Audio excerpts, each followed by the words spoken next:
I'll give you some numbers about the size of our denomination. And then we're actually going to start out by talking about classis. We're part of Classis, Wisconsin, and I'll tell you a little bit about what happens at a classis meeting. I was just at one a few weeks ago. And then we'll talk about preparing for attending Synod, what the expectations were. We'll talk about advisory committees, church order. We'll talk about how Synod started off. There was a little bit of controversy in the first 15 minutes, and that kind of, frankly, it took me by surprise. I wasn't quite ready for that, so I'll just talk about that a little bit.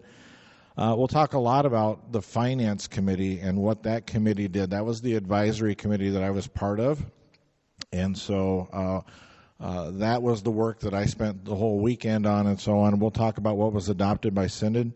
And then I'll give you some other examples of decisions that were made and give you a flavor of what a majority report is and what a minority report is and how those come to be and how those get presented on the floor and that kind of thing. Okay, and then we'll do Q&A on what I've presented so far.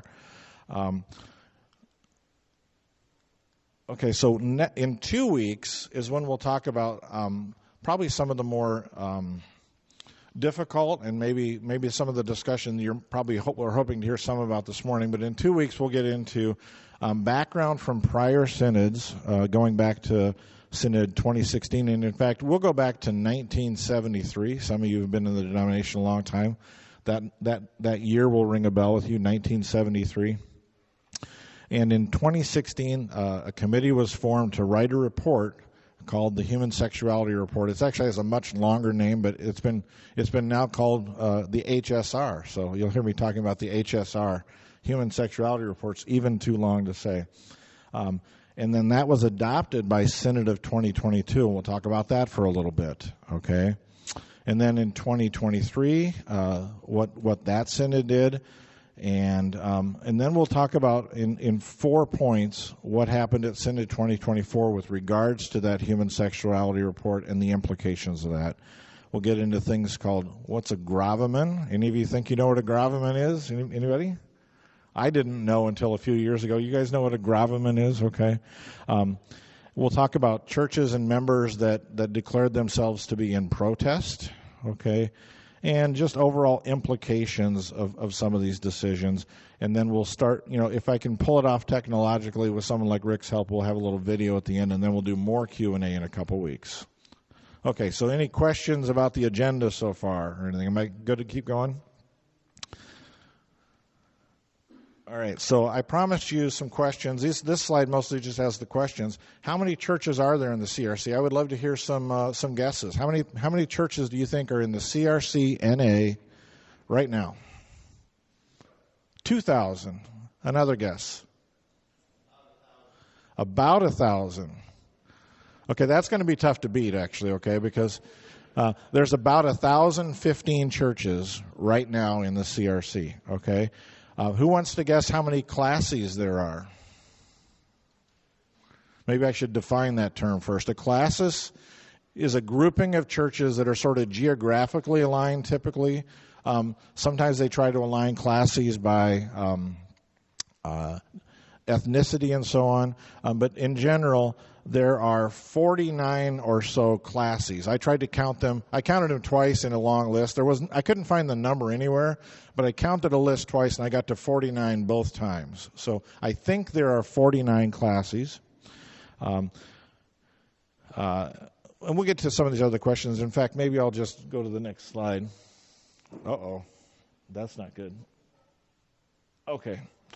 So I talked about this. About 1,015 churches, and these days we have approximately 143,000 professing members. Okay, so typically adults, but sometimes high schoolers or even younger, about 143,000 professing members. There has been a membership decline, especially in the last 5 years. We've gone from about 171,000 professing members to 143, and that decline began in 2018. But a long time ago, back in 1963, 63 was a very good year to be born in, by the way, there were 250,000 members in the Christian Reformed Church of North America, and we peaked at about 315,000 members in 1992. Okay, so we're a little smaller than we were even some time ago. One thing I learned at Synod, and a lot of time was spent on it, both in some advisory committees and in the general sessions. The denomination is taking steps to grow.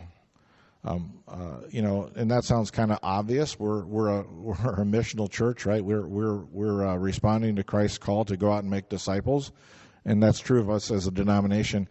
But the church is taking very pointed steps to grow, and that effort was kicked off last year, and Zachary King, who's the general secretary of our denomination, is leading that effort.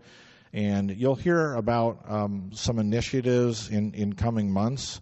One initiative that you can see, if you follow anything on the denomination's website, you'll see these gather meetings, and those are about kind of meeting together, gathering people's opinions and thoughts about things, but also inspiring us to grow as a denomination. So I was greatly inspired by that and felt like we're in good hands with Zachary King as the general secretary of our denomination.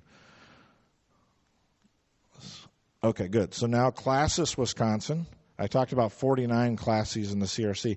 Classis, Wisconsin has about 17 churches, and these are the listed churches as of our September meeting, so just a month old. And you can see them listed there. I'm not going to go through them. But those of you who have been in BCRC for a number of years, some of these churches are newer. I think one of the newest ones is City Reformed Church. Our church plant is part of Classis, Wisconsin.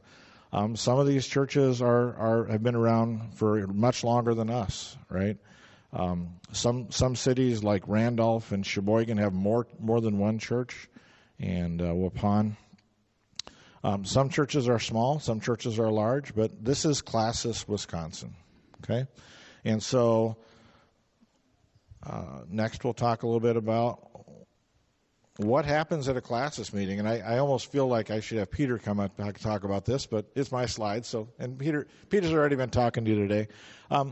The meeting often begins with a worship service, and I've been to 2 or 3 of these meetings. Typically, a very meaningful worship service, and oftentimes the message is delivered by someone who is a candidate for ministry or someone who's going to be examined. So, for example, at the September meeting, the message was given by Max Sore, okay, our new person who is heading towards being called by us to plant a church.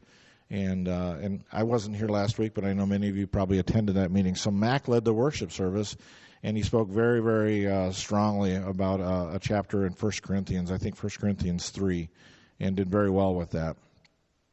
After that worship service, the delegates are welcomed and then credentialed, that's a fancy way of saying, are the people here who the churches sent, and the churches send in credentials ahead of time, and delegates then affirm their agreement with the covenant for office bearers. And that'll come up again next week and so on. But basically, the delegates stand and affirm that they subscribe to and support the confessions and creeds of the Christian Reformed Church. Okay, and so let's kind of go through what those are a little bit. I'm probably putting myself in a little bit of a tough spot here, but we believe in the Apostles' Creed, right, and the Nicene Creed and the Athanasian Creed, those creeds. And we also believe and subscribe to the Belgic Confession, the Heidelberg Catechism, and the Canons of Dort. I'm going to look at Peter a little bit and see if I get a nod. Okay. True. I wing that a little bit. Okay. But those are the creeds and confessions that we subscribe to. None of them brand new or anything like that. They've been around for hundreds and hundreds of years. And then at most Classis meetings, there's an educational presentation. And this last Classis meeting, we learned about a group that's helping churches educate their members and disciple them along in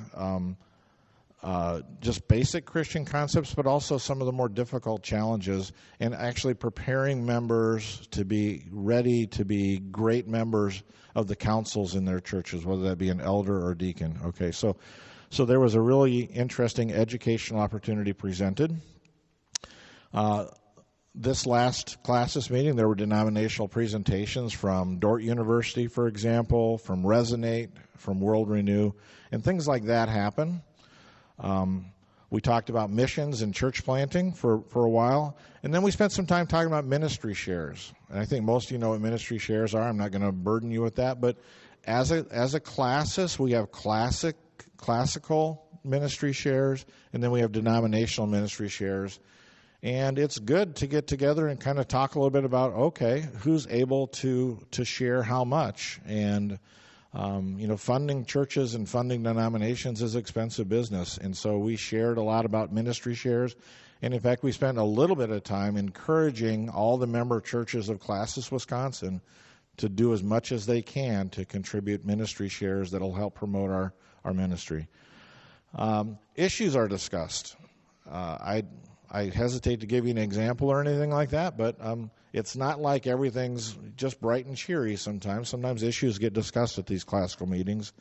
And then if applicable candidates are examined, okay? And I think I'm not going out of school by saying that at our February Classis meeting in 2025, I believe Mac will be examined, and that will be all part of that process by which he would become an official church planter. At the spring meeting, so in February, delegates are elected to Synod. Dan and Peter were there, so I take no small pride in telling you that I was elected to Synod as an elder delegate with a unanimous vote. Some of you might know what that actually means. I believe I was the only candidate. So, but there were no votes against, so that's good. And so each class selects 3 or 4 delegates to Synod, and there were about 185 delegates this year. Okay? So maybe I'll pause if any questions came up in people's minds about Classis meetings, or anybody wants to make a comment or anything. Yeah, go ahead. Oh, no. That worship service was the first hour, okay? So it's typically about an 8 or 9 hour meeting. The couple 3 that I've been to have all ended at about 3:30 or 4 o'clock in the afternoon. I think there's precedent that sometimes they've gone into the evenings a little ways if there's just a heavy agenda, okay? So typically they would start at 8:30 or 9 a.m., and they would be held at one of the churches around the classes, and it would probably go 8 or 9 hours. And I think in general, I'm not sure if it's a competition or not, but the lunch food that's served typically by the host church has been outstanding wherever I've been. So up in Oostburg, there were lots of donuts from the local bakery. Yeah. Oh, sure. Yeah. So women are represented at Classis and at Synod. Yeah. Okay. So let's try the next slide. Okay, good. How do you prepare for Synod? And this is sort of personalized to me, okay, but these are all things that we were encouraged to do. And the first is you do a lot of praying about what you're gonna be running into, and you pray for wisdom, you pray for endurance, if you will, because it's a long 7-day situation, 6 days. You do a lot of reading. In fact, reading. I went back to some things that are online all the way from 1973. I read all of the Human Sexuality Report in its entirety, 175 pages. And if you're kind of interested in that topic and so on, I recommend you do that. It's available on our denomination's website. It's not a fun read necessarily. Some of it's tough to plow through, but it really does give you a lot of background for some of the contention that our denomination has gone through. And it's a fairly it's a document that was written with a lot of thought about the different perspectives that people bring to that. So lots of reading. I read a lot of the Acts of Synod from 2023. Partly because I have young quonks here to hear this, but they didn't really finish last year. There you are in the back. Yeah, they left Synod of 2024 a lot of work to do, and you can ask them about how that came to be at some point. Yeah. Oh boy, yeah. Oh sure, yeah. The Acts of Synod would just be a written record of all the decisions that were made and how those decisions got made, how the motions were made. Sometimes it records votes. It certainly records all the texts of things. So let's say one of the acts of Synod was changing the church order a little bit, changing a few words. That would all get recorded quite diligently. And then It's mostly online now, but you can still get a paper copy of the Acts of Synod. I still remember my grandfather and my dad having all those books about, does anybody else remember that, seeing your those books in your study? And they are thick, yeah. So a lot of reading, the agenda, and once I got my committee assignment, I had a bunch of committee reading to do. And then I found a few others who've attended in the past and talked to them a little bit. I had a couple very helpful conversations with Young Kwong about Synod of 2023. And I think a lot of happens in that preparation, whether it's through prayer or reading or talking with others, is you're working to adopt the right mindset and the right posture, right? At least for me, the last thing I would want to do is to go to a synod meeting thinking that I knew the answers to all the questions, right? I think you want to go into that with kind of a humble mindset, a mindset where you're ready to listen to what's being presented. You're ready to listen to the people you're having lunch with, or you're ready to listen to the people you're having dinner with. And a reminder that synod is a deliberative body, okay? So it's not like I went from Classis, Wisconsin with, being told this is how you will vote on this particular question or this particular issue. It's a deliberative body, and delegates aren't supposed to be sent there with votes precast in their mind or representing someone else, okay? Does that all make sense to you when I say synod's a deliberative body? Okay. So that's kind of the preparation that I spent. A lot of time reading, and then when you arrive at Synod on Thursday afternoon, there's an orientation meeting for new delegates that lasted a couple hours, and they explained a lot of the process and procedures and so on. Okay. All right, so Synod began a little bit unusually this year, and that goes back to what I was telling you, that Synod 2023 didn't get all their work done. So they began Synod on May 29th with a Zoom meeting, taking advantage of the technology that kind of, was coming before COVID, but then COVID kind of standardized. The idea that you could have a Zoom meeting and have 250 people on it probably wouldn't have been practical 5 years ago, but these days we opened the Synod on May 29th with an evening session, and in that time we were able to elect officers, spend a fair amount of time going over what to expect, some of the ground rules that we were expected to comply with. So we spent probably half an hour talking about confidentiality and staying for the entire meeting and why that was important and so on. And so that's the kind of thing that used to happen on Thursday evening sometimes or Friday morning. And if you think about it, if you're going to be one of the 4 officers of Synod, be kind of nice to know a few weeks before. And so I think this is probably a precedent that will probably last for some time, that Synod will begin with that kind of a session. We also met remotely in our advisory committees before we left for Grand Rapids. We introduced ourselves, and our advisory committee leader set a lot of expectations, gave us some very specific stuff to go read, and made sure that we could hit the ground running with our advisory committee. So hopefully all that makes sense. And I'll say this now, I'll probably remind you in 2 weeks as well. Even that remote meeting, that remote Zoom meeting, if you go online and you look in the right place, and I can certainly help you find it, you can watch that recorded meeting. Okay, so all the meetings of Synod, all the main meetings of Synod are online and available rather readily to be watched. Okay, some of them might be more interesting than others. Some of them are going to be dead boring, to be honest. Okay, so yeah.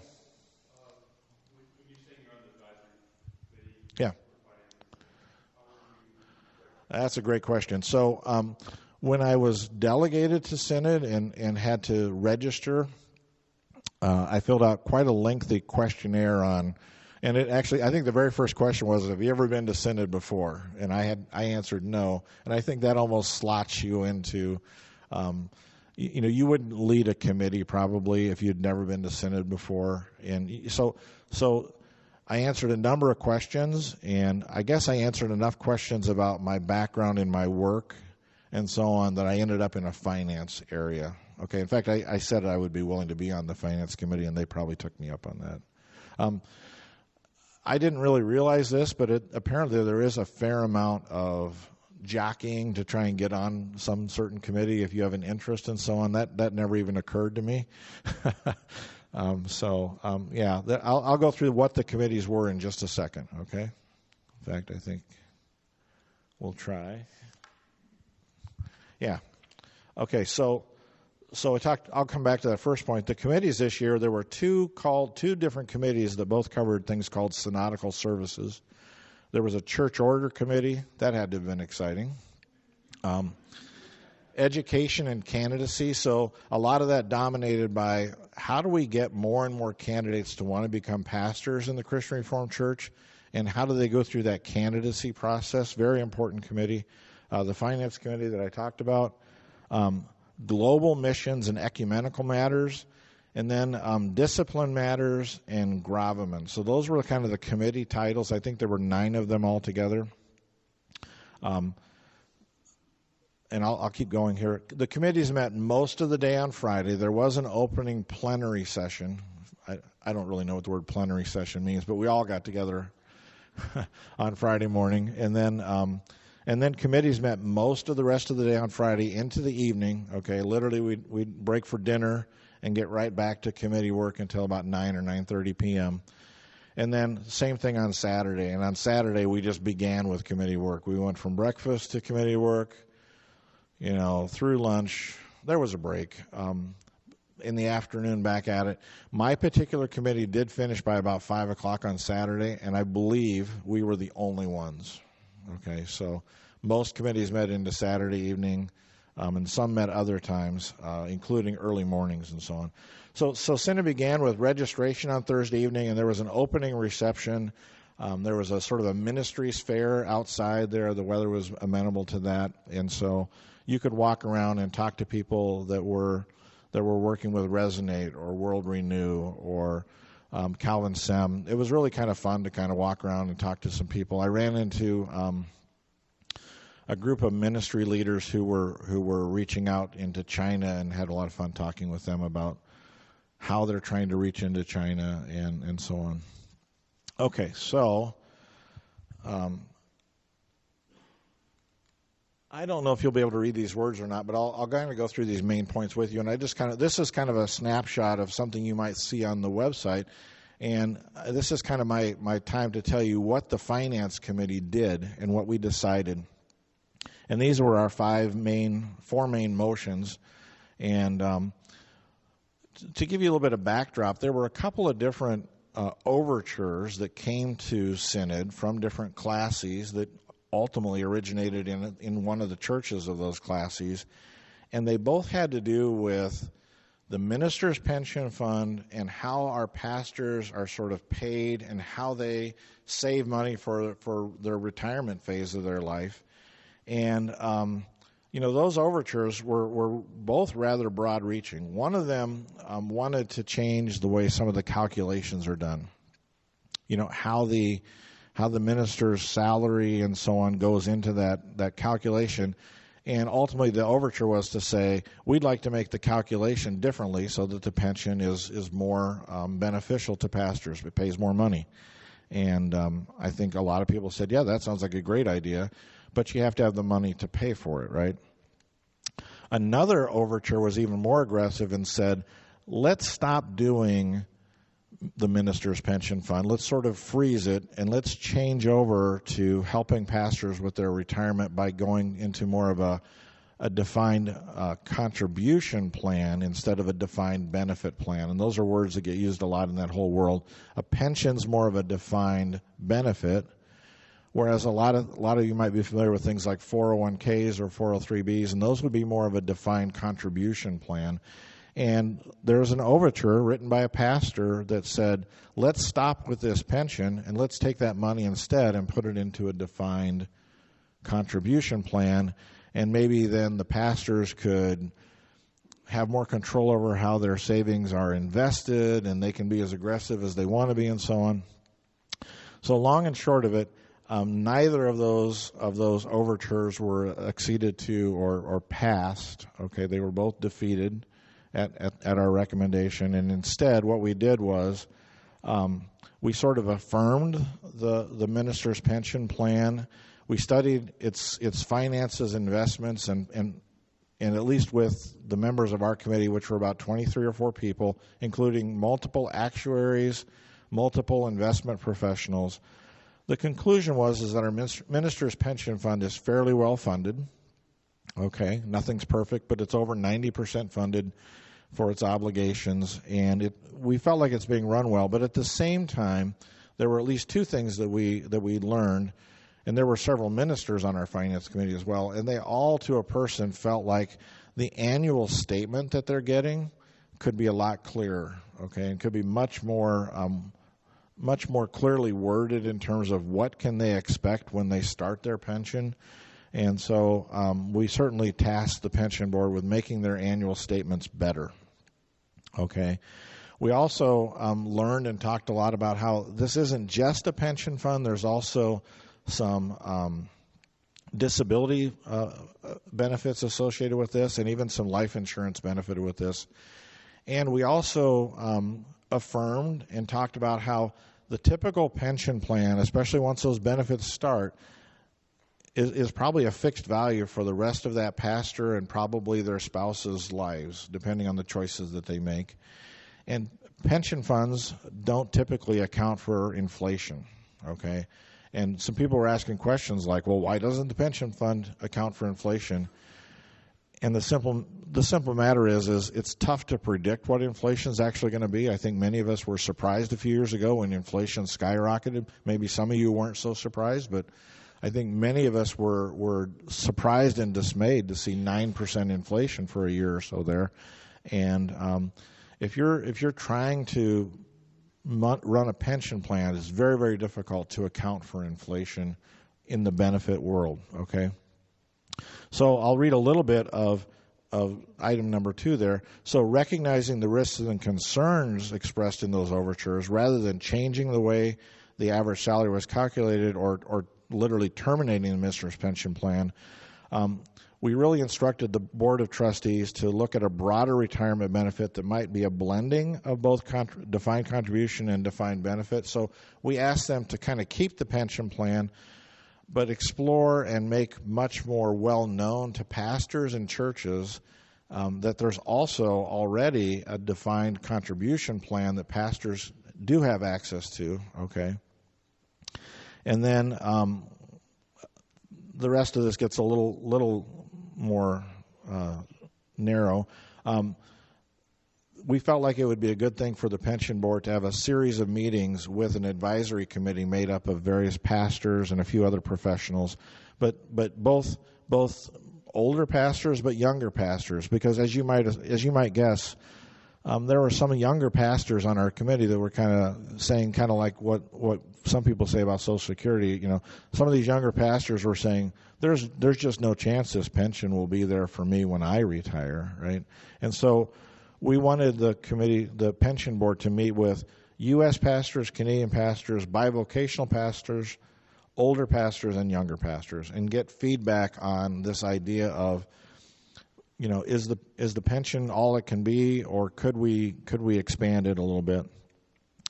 And then we talked about, you know, how do we educate pastors on what's available, and those were kind of our overtures.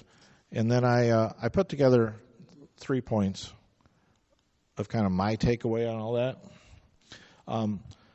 And with apologies in advance to Pastor Young Kwong and Pastor Peter, this is more of a reflection of that committee I was on. I think it's true. Many pastors don't think much about their financial situation or their retirement, or if they do think about it, they often don't let on that they're thinking about it. Okay, I see Young Kwong kind of smiling. And this came out clearly in my committee that some of these pastors, they almost felt like, well, they almost felt very much like, okay, I just get paid whatever I get paid. That's not something I negotiate with my counsel or anything. And, you know, God will take care of me even in retirement and all that. And in a macro sense, that's very true. But, you know, in the world I came from, in the business world I came from, employees talk a lot about their retirement benefits and their 401ks and matching this and matching that and what investment choices do I have. There's just a lot of talk about that, and there's annual education programs and so on. And certainly one of the things that was echoing in my head while I was meeting there is, why not pastors, right? Why would pastors sort of be in this category where they're not expected to think about those things?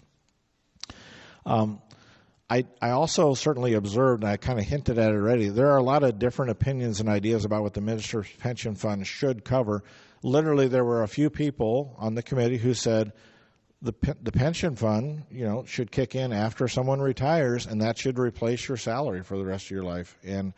And that's certainly not the intention of this Minister's Pension Fund. It's meant to be one of the vehicles for a pastor who's retired, but it's not the only one by any means. There's certainly Social Security and the Canadian equivalent out there, and I think in more and more in future years, I would like to see more pastors participating in the denomination's 403B or an IRA equivalent that they would have access to. And I also would love to make sure that most, if not every pastor in the U.S. at least, is participating in Social Security, even though I think there's a technical way they can opt out of it, okay? And I think that local church councils need to play a key role in helping to remedy this situation. And so in my remaining 9 months as an elder, I will be kind of trying to make a little bit of a ruckus on council about this, okay? So, and I'll ask for Peter and Young Kwang's forgiveness in advance, okay? So that's the main work I did on committee stuff. Not I, but our group did, and some of my takeaways from that. I'd love to pause and see if there's any comments or questions or thoughts about pastors and pension funds and saving for retirement. Oh, there is. Yeah, Steve.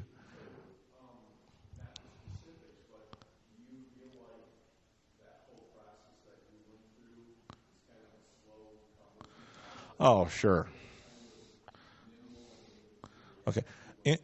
In general, everything about Synod is slow and deliberative, okay? and certainly in this finance world, nothing is going to happen quickly.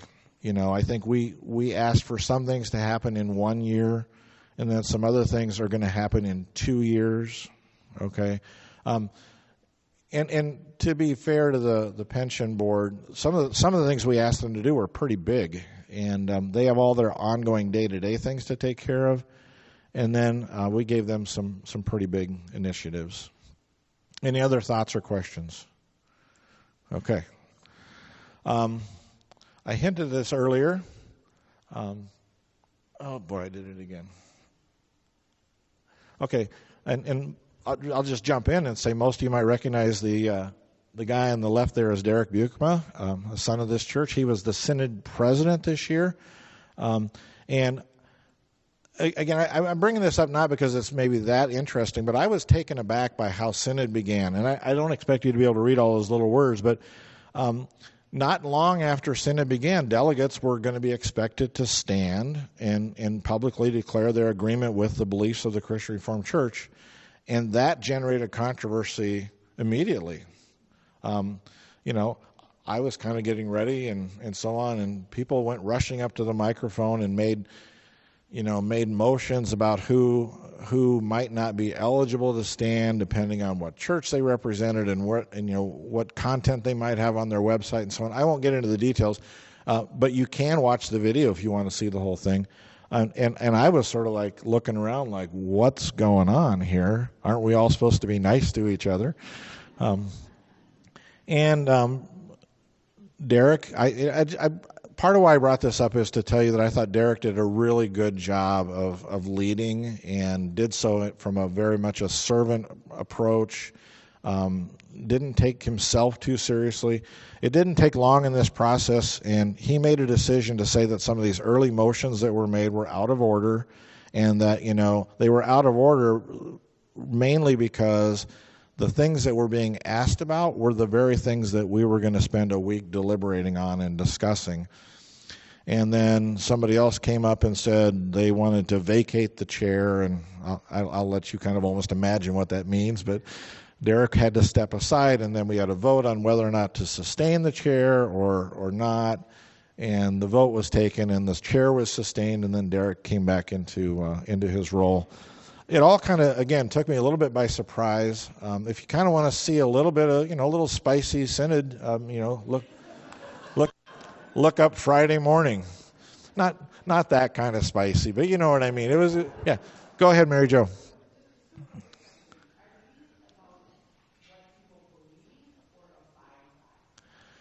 Oh boy, that's something I'll have to think about for a second. I think these motions had to do with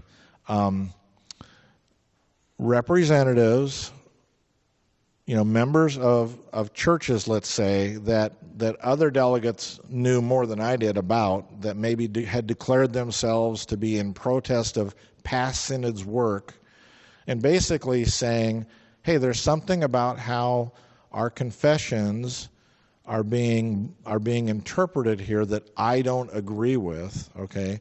And we'll talk about this a lot more in 2 weeks, I promise. And so I would say a little bit of both, what they believed, okay? But Derek, I think, very wisely said, hey, look, we're at the beginning of synod, we're at the beginning of a deliberative body, okay? We're gonna go ahead and read the public declaration agreement, and if you agree, please stand and signify your agreement by standing, and if you don't agree, stay sitting, okay? And now, I guess I wasn't shocked by this, but there were some delegates that did not stand, okay? And then Derek very graciously said, hey, for those of you who weren't able to stand at this time, the 4 leaders of the synod, the elected leadership of the synod, would like to meet with you and discuss that, and discuss the implications of that at our first break. And the break was a little longer to allow that to happen. And if you can read the lower right, I'll just read it for you. This is an excerpt from the banner that I think carefully captured what happened. It says, Bukema clarified the delegates have worked through the gravamen process within our current way of operating the process, and as of right now, there are specific rules about how we operate within the rules of the gravamen, and these delegates are following those rules. We'll get into gravamen next in 2 weeks and so on, but basically I thought Derek handled it quite well. Okay, that's what I wanted to tell you. Okay.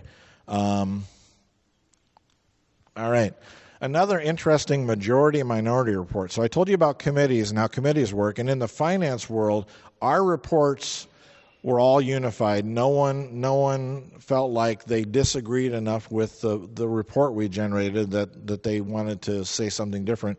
But in some of the committees, for some of their work, the committees couldn't agree as a group. 20, 25 people all couldn't come to one decision, let's say. And so sometimes committees would bifurcate into 2, and they would have to talk about where they would be, and then there would be a majority report and a minority report. And both of those were presented to the Synod as a whole, and then there was some voting on how to deal with those, right? Typically the majority report would come to the floor, and then it would be discussed. And at some point someone might make a motion that the minority report be brought to the floor and be discussed, and then that would get voted on and so on. One of the more interesting majority and minority reports was about declarations of synod. And again, this is getting a little bit wonky, but I thought it was kind of interesting that way. Sometimes synod declares something to be settled and binding. And I think it's actually kind of interesting to know, what does that mean? What does it mean that synod says something is settled and binding? Sometimes synod uses the wording that we have to abide by a synodical deliverance. And then sometimes synod will pass something and they'll declare it to be pastoral advice, okay? And there was a whole discussion, this whole discussion centers around the notion that we're a church that ultimately subscribes to Scripture, to the Bible, and that we're a Reformed church or a reforming church. We're constantly looking to the Scriptures for God's truth with the help of the Holy Spirit, right? And I hope everybody agrees that that's the kind of church we all want to be, right?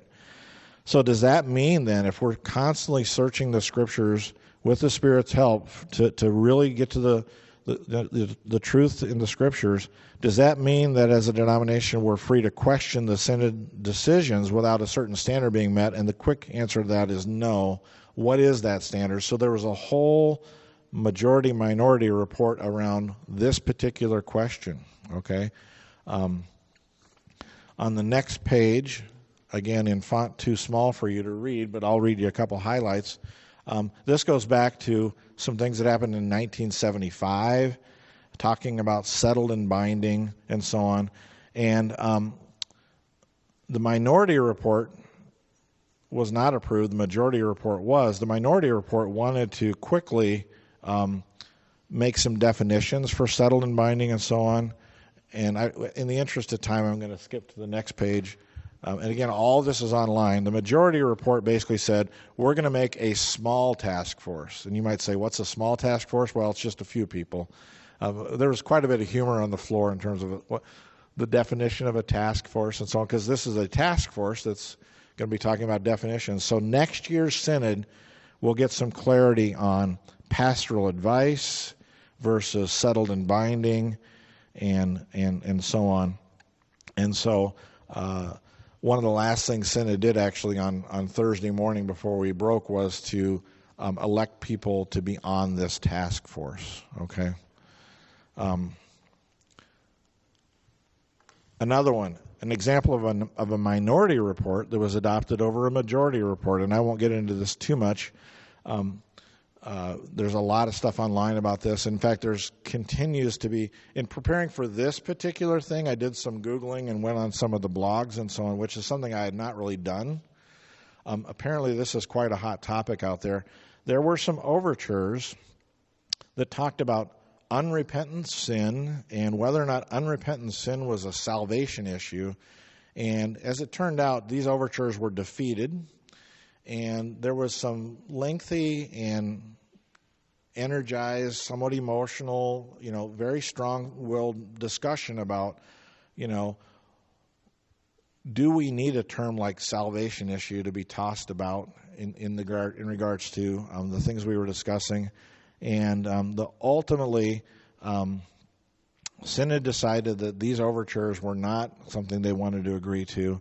And especially when linked to a particular unrepentant sin, the Synod was very clear that no one sin is more grievous to God than others, and that we're all sinners. We all sin. We all break all of God's laws. And so Synod basically didn't really want to move ahead with either of these overtures. I'll read point C down there at the bottom. The covenant for office bearers already makes clear that office bearers will be formed by, governed by, and shaped by our confessions, and this is a teaser for 2 weeks from now, that confessional difficulty gravamina do not give permission to teach or deny what's been subscribed to. That is to say, even when you've declared yourself to have a settled and binding, and using those terms, a settled and binding difference with the confessions, and you've written a gravamen and you've had that processed by your council, that doesn't mean you get to then teach that difference. You're still required to teach what our confessions say. Okay? So I'll make a few concluding remarks and we'll do a little bit of Q&A. So concluding remarks for session number 1. First off, it was very humbling for me to be part of this year's Synod. I felt like there were many people there that were probably more deserving than me to be there, more prepared. There were people who raised their hand when there were people there who'd been to more than 10 synods over their careers, right? And so this was my first. I did a lot of listening. For those of you who want to know, my picture was not in the banner, unlike Young Kwong's. In fact, I got into the speaker queue a few times, but prior to me coming up in the queue, somebody basically made the same point that I was going to make, and so I took myself out of the speaker queue. So I voted, but I didn't necessarily speak at Synod, so sorry about that if that offends you. I learned a lot about why things are done the way they are, the church order, the idea that we have officers of Synod, we have a parliamentarian that basically real time will stop things if things aren't being done according to church order. They're a church order expert. Sometimes we had to have little sidebars to decide if a motion was in order or not. Lots of process, And you don't necessarily appreciate the expertise in that until you see it in action. It's my feeling, and if you just got your issue of the banner yesterday like I did, you'll see that some people disagreed with me. But I felt like as a whole the synod was conducted prayerfully and in a spirit of love and humility. That was my assessment of it. We did a lot of praying together as a body, individually, in advisory committees. You'd see people that ate lunch together going into a time of prayer right there in the Calvin Commons. You'd see a table of 8 people just praying for a while. You would see lots of one-on-one discussions with people, probably discussing what they disagreed about, right?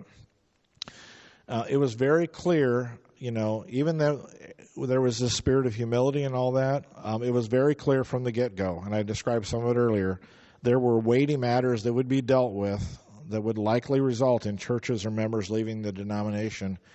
And I don't know how you all feel about that, but as a lifelong member of the CRC, it was tough to see firsthand, to be part of a meeting, just to see the pain and sorrow on people's faces, lots of tears. I'll raise my hand. I shed some tears at Synod this year, more than once, okay? In fact, I kind of felt like I couldn't imagine how some people couldn't or wouldn't be moved to tears by some of the speeches that were given, by some of the prayers that were offered. It was not a happy time, okay? But it was also a time where I think people were wrestling with what the implications of the previous couple synods were and wanted to kind of wrap this up as best we could, okay? So that's maybe a little bit of a teaser for 2 weeks from now when we'll talk about some of the history, and then we'll talk about, what was decided about gravamen and about what it means to agree with the confessions, okay? A few questions maybe, and then we'll break for today, and hopefully I've teased you all into coming back in 2 weeks. Any questions? All right, well, we asked a few. Oh, Rick, yes. Not a question, just a comment. I watched some of it. You can watch these live on webcast, so we watched quite a bit of it. But I just want to thank Ben because it takes a big commitment of time and energy to do this. So thanks, Ben. Oh, sure. Yeah. Okay. Well, some of you may or may not know this, but I did leave my employment of 36 some years in May, and I knew I would not be employed during June. And I would say I kind of had a nudge from the Spirit like, okay, you don't have an excuse. Maybe you should make yourself willing to go. And you heard about how the election went at Classis, Wisconsin, so it's probably good that I raised my hand. So, okay. No other questions, then we'll meet again in 2 weeks and get into some of the real nitty-gritty, okay? Thank you all.